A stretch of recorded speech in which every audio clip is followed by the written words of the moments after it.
Bismillahirrahmanirrahim. Assalatu wassalamu ala Rasulullah sallallahu alayhi wa sallam. Assalamu alaikum wa rahmatullahi wa barakatuh. This is sort of an introduction to Islamic psychology. It was on the course by the Cambridge guy.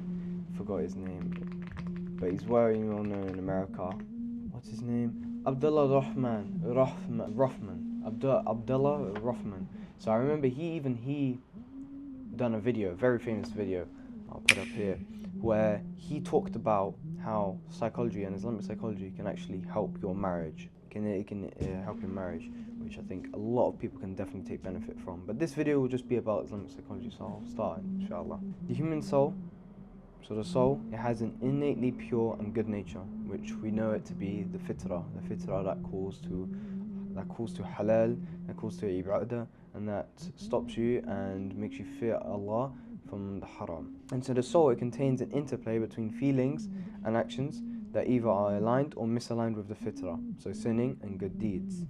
So the more you sin, the weaker your soul becomes, and with good deeds, the stronger your soul becomes. And so there's a little graph which I really like, actually, is that you've got desires on the top, intellect, heart, and then the soul. The soul has an inclination towards growth. And that's it. Has an inclination towards growth. But to be honest, I probably would reverse it, because the soul is what really wants to perform the good deeds, not the desires. So I would reverse it, if I'm being honest. And so then you have the soul, then you have the heart, then you have the intellect, then the desires. Because the desires is like, food, but it's more so nafs.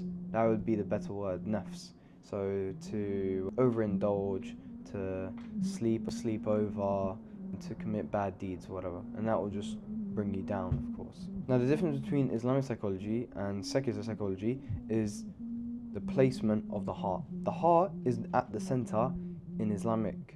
The heart is at the center in Islamic and not in secular.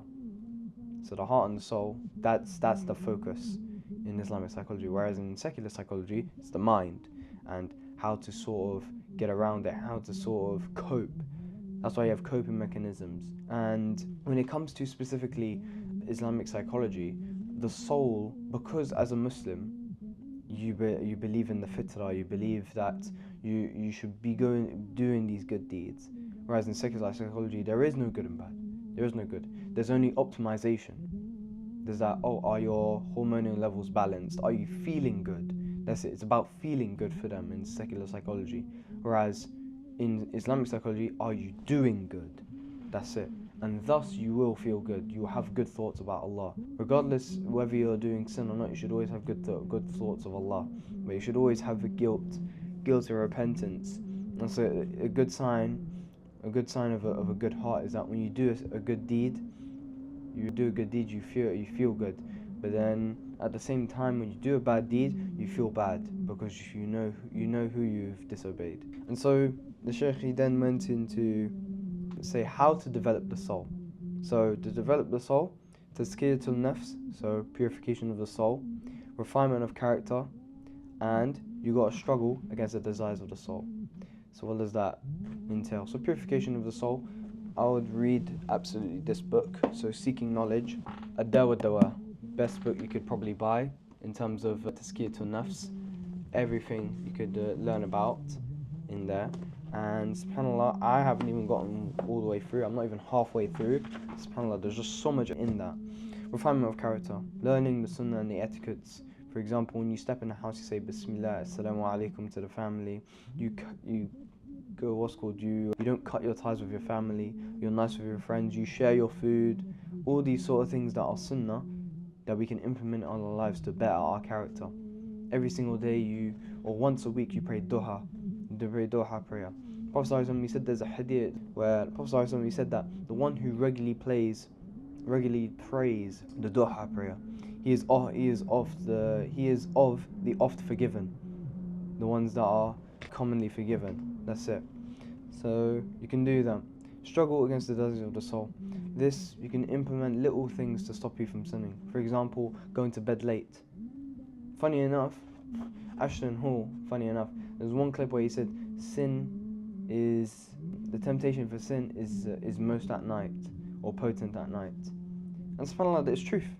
We're taught by Muslims to spend our night in worship, because when we are in acts of worship, that we are less likely to sin. That's it, because we're most mindful of Allah. فَسَنُيَسِّرُهُ لِلْيُسْرَى. Those that are mindful of Allah, Allah will make a path easy for them. And it's just those it's honestly the little things, anything that stops you from going to sin.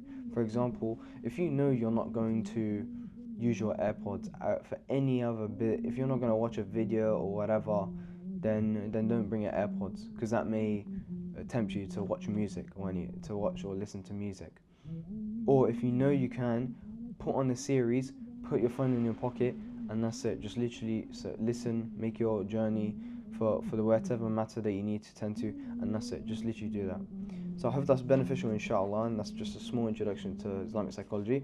I personally want to go study Islamic psychology, just because it's so interesting. I mean, I'm currently doing a psychology degree, so it's just so much interesting, and inshallah, it's very important, because I think I would want to master in tazkiyat an-nafs. I just want to, because for me, what I want to prioritize, and what's important to me is bettering just the Muslims in general, just making them better. So I feel like at the core, to deal with the soul and the heart, where there's going to be a lot of dead hearts because of sins or whatever, a lot of black dots, a lot of black hearts, dead hearts.